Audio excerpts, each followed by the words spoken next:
In today's fast-paced world, modern families face many challenges: traffic, anxiety, federal indictments, unexpected trips to the mattresses, emotionally unstable uncles named Paulie. And let's be honest, sometimes all you want to do is enjoy a peaceful family dinner without getting spiritually assassinated halfway through the onion rings. That's where the Soprano Family Dinner Safety Initiative comes in. At Holston's Family Restaurant and Existential Processing Center, TM, we believe every American deserves the right to eat in total denial.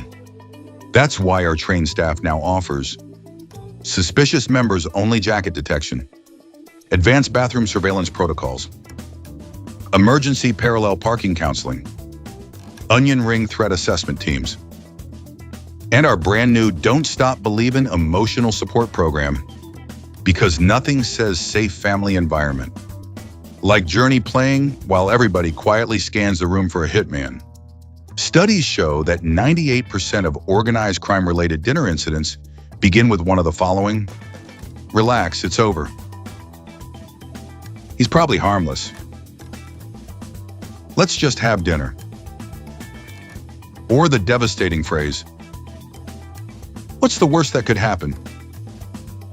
At the Soprano Family Dinner Safety Initiative, we don't ask questions. We ask,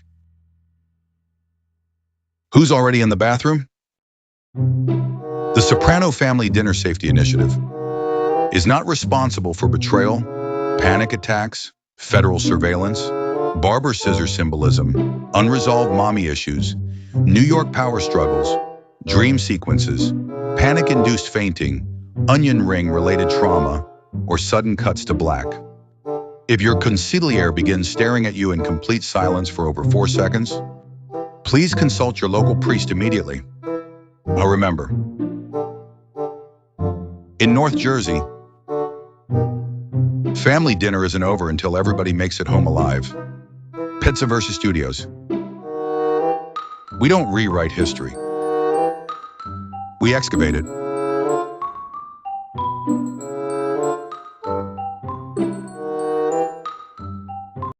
Disclaimer.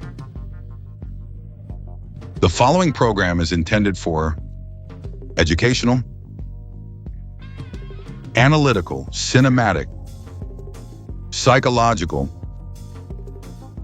and existentially uncomfortable purposes only. This documentary contains theories, interpretations, mob politics, onion rings, panic attacks, barber scissors, and enough suppressed rage to keep 3 therapists employed full-time in North Jersey. Any similarities between organized crime and modern corporate management are purely intentional. Viewer discretion is advised.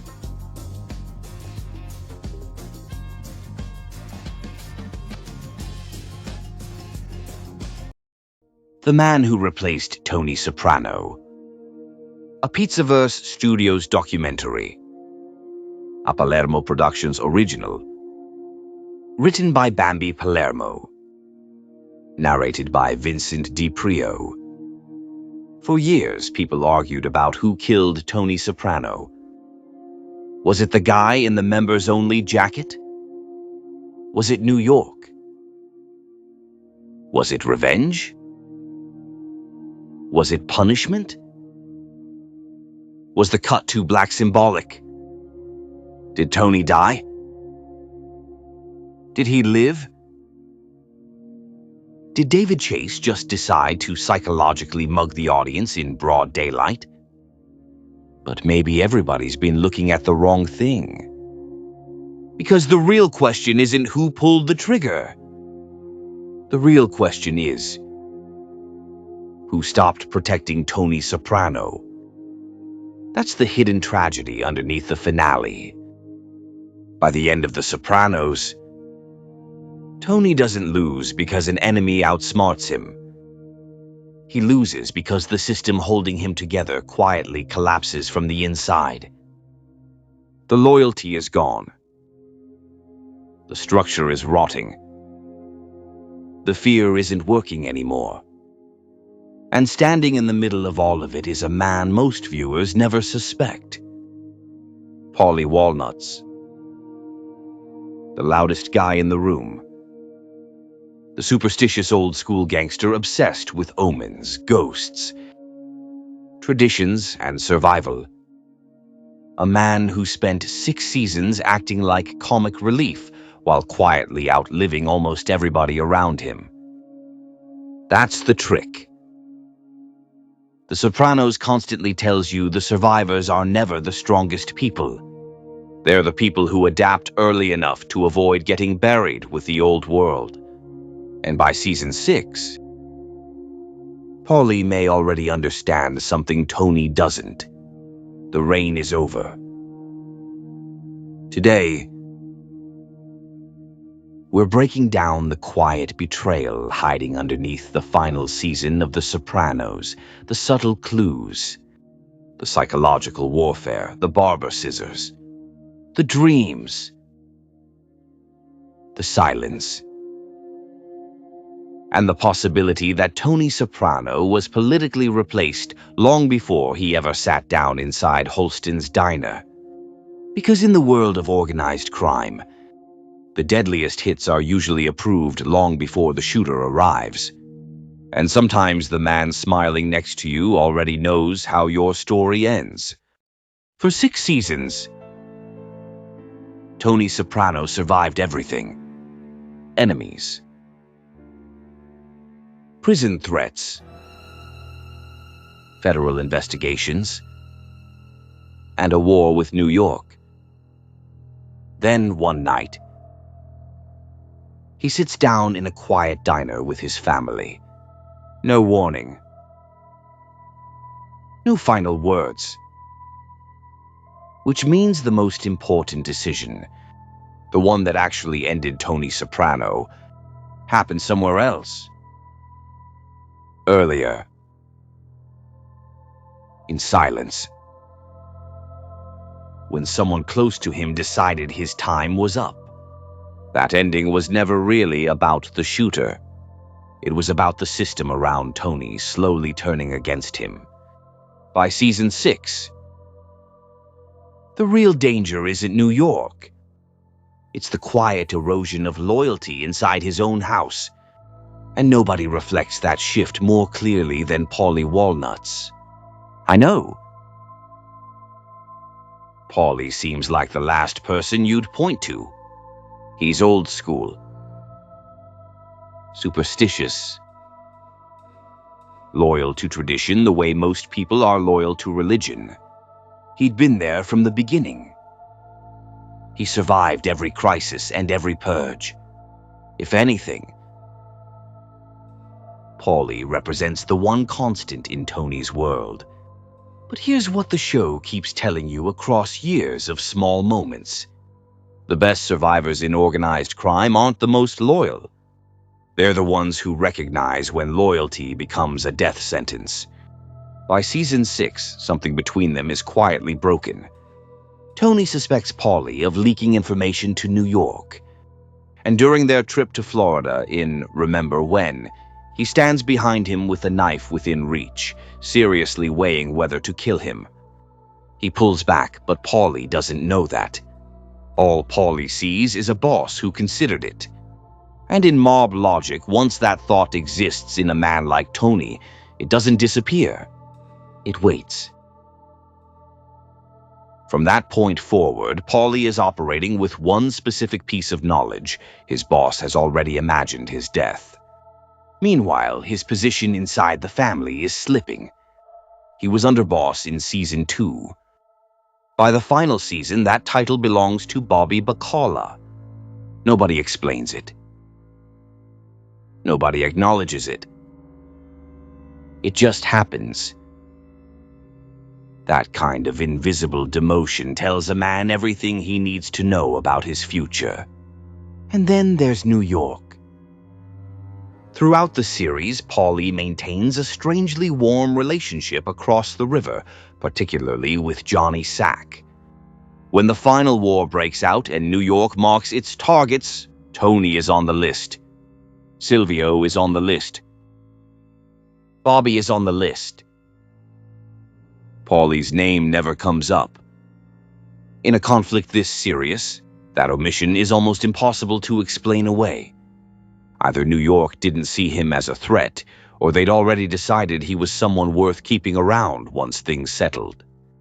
There's also the FBI angle.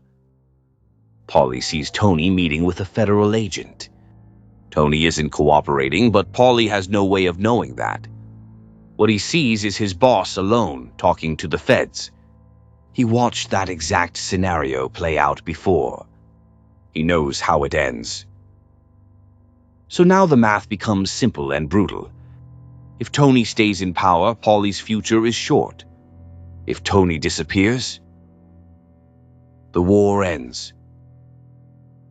The pressure lifts. And Paulie becomes one of the only experienced figures left standing in New Jersey. New York gets stability. Paulie gets a future. The show seeds this quietly. While everyone else panics or hides, Paulie is strangely calm near the end. He's just standing outside Satrial's alone, watching the street. Unbothered. Like a man who already knows how the story ends. Then there are the scissors. After the war, Paulie walks into Satrial's and hands out barber scissors as gifts. Paulie Walnuts. The most superstitious man alive gives people scissors. In old Italian tradition, you never gift a blade. It cuts the bond. He would know this better than anyone. So either he's lost his mind, or he's saying goodbye without saying goodbye. One episode earlier, there had been a conversation about clipping Tony in a barber shop. Then Paulie shows up with barber scissors. That's the show telling you something with a straight face, daring you to catch it. And then there's Tony's fever dream, where Silvio leans in and warns him our true enemy has yet to reveal himself. Most people read that as being about Phil Leotardo, but the dream pivots immediately to Tony and Paulie playing poker in Grand Central Station, New York's stomping grounds. Tony reaches into his jacket, pulls out a gun, and shoots Paulie. The screen cuts to black. Exactly the way it will in the series finale. David Chase is showing you the ending right there. Most people look right past it. After Phil Leotardo's death, New York didn't want more war. They wanted order in New Jersey. Someone predictable, old school, someone who understood the rules. Paulie fits perfectly. If he quietly signaled that Tony was becoming a liability, New York would have every reason to take care of the problem and leave Paulie standing. Tony walks into Holston's, relaxed. He thinks it's over. That sense of calm is the tell. He believes the danger has passed. But what if it was over, just not the way he imagined? If Paulie made the call, it wasn't personal. That's the coldest part. It wasn't anger or vengeance. It was an adjustment. A quiet decision to step towards something with a future rather than go down defending something already falling apart. Tony wasn't killed in that diner. He was replaced long before he ever walked in. The genius of The Sopranos is that it never gives you certainty. It gives you behavior. Tiny reactions, quiet glances, awkward pauses, men speaking in half sentences because saying too much gets people buried under highways. That's why the finale still works. Not because we know exactly what happened, but because deep down the show trained us to understand how this world operates. Nobody survives forever. Every boss eventually becomes a liability. Every empire starts eating itself alive. And Tony Soprano spent years creating a system built entirely on fear, paranoia, and betrayal. Eventually, that machine pointed back at him. Maybe Paulie made the call. Maybe he didn't. But what matters is this. By the final episode, Tony is already spiritually isolated. His crew is shattered. His protectors are gone. His authority is fading. The old rules don't work anymore. The king is still sitting at the table, but the kingdom already moved on without him. And that's what makes the ending terrifying. Not the gunshot. The inevitability.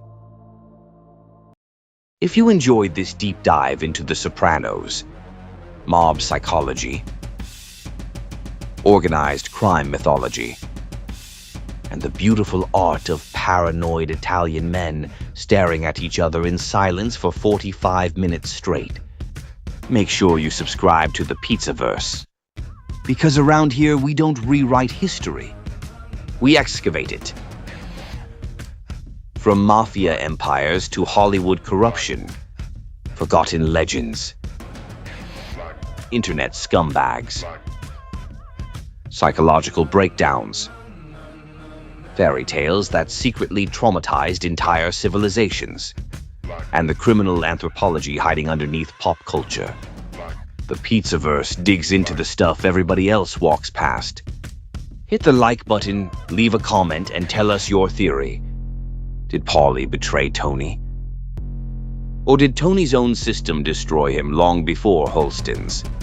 And to everybody watching, thank you for spending time here in the Pizzaverse Social Club. Seriously. There are a million channels screaming for attention online. And somehow you chose to sit down with us to analyze fictional mobsters, emotional collapse, and barber scissors like FBI profilers with unresolved childhood trauma. That means something. The Pizzaverse has always been about more than nostalgia. It's about looking underneath the surface of stories people thought they already understood. And trust me, nobody ever really finishes The Sopranos. The show just keeps following you around afterward like guilt in a leather jacket. Until next time, stay sharp, stay dangerous. And remember, in the end, the quiet guys usually survive the longest.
Black.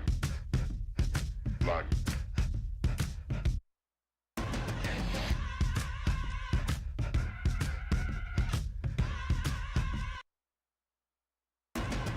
Black. Black. Black. Black.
Black. Black.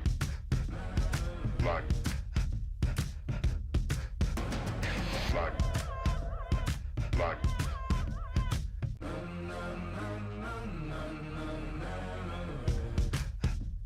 Black. Black. Black. Black. Black.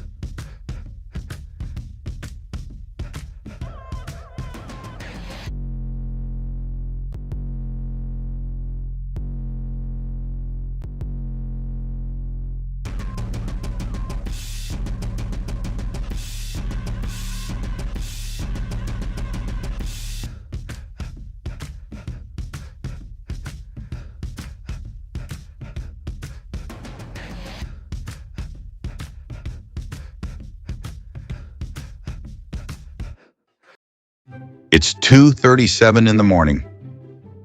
The house is dark. The refrigerator just made a weird noise. And somehow, instead of going to sleep like a normal human being, you just clicked top 10 true paranormal encounters that should absolutely not exist. Congratulations. Your brain's cooked. That's why introducing Night Shift Paranormal Insurance, the first emergency protection service designed specifically for replay gang insomniacs, haunted house binge watchers, paranormal live stream addicts, and people who whisper. Nah, bro, did you hear that? Every 6 minutes. Tired of watching creepy videos alone while your imagination starts filing police reports against the darkness? Sick of hearing mysterious footsteps upstairs, only to realize you live alone? Then you need Night Shift Paranormal Insurance. Now with emotional support flashlights, emergency rosary deployment, discounted holy water packages, and 24-hour spiritual customer service representatives named Tommy Stiggs. Our trained paranormal specialists are prepared for shadow figures, cursed basements, haunted motels, suspicious attic noises, and mirrors that suddenly feel a little too reflective at night. Available coverage plans. The Replay Gang package includes one blessed flashlight, emergency garlic knots, and emotional reassurance that it's probably just the pipes. The Demonic Premium Plan TM. Perfect for people who continue watching paranormal videos after hearing unexplained noises in the hallway. You people got survival instincts from a rotisserie chicken. The Why Did I Watch This Alone package includes panic support, free therapy coupons, and a middle-aged Italian guy yelling, "Turn the lights back on, you maniac." Side effects may include sleeping with hallway lights on, aggressively checking closets, blessing random rooms in your house, becoming suspicious of basements, and texting your friends. Bro, something about this story ain't right. Do not purchase if emotionally stable, capable of sleeping peacefully, or currently living inside an abandoned Victorian mansion in the woods. Night shift paranormal insurance. Because some stories don't stay online.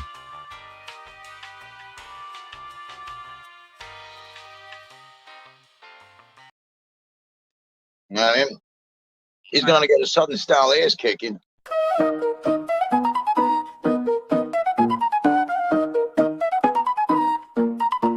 A former gambling enforcer, confused for a salad tosser. I'm getting ready to fight. I run a half a block every day. I douse my eyes with pepper spray. My technique, claw and bite. So, you know, deadly as the Mio. They call me Bruce Lee of the street. Cold dancer with black feet. Long Island's mafia boss. I fought at MSG, the Iceman poisoned me, protected by a green Maltese cross. So, you know, deadly as the Mio. This is a long time coming, and I know I've been running, but this time I take a stance. After talking all that smack, I'll be ready to attack, wearing Huggies when I drop a load in my pants. So, you know, deadly as the Mio.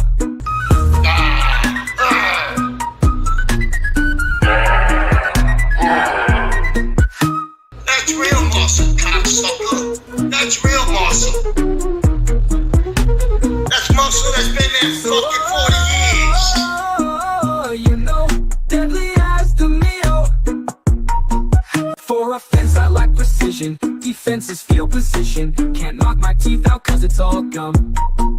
I drink raw eggs from the fridge. Have eaten pigeons on a bridge in 20 years. A hardened bum. So, you know,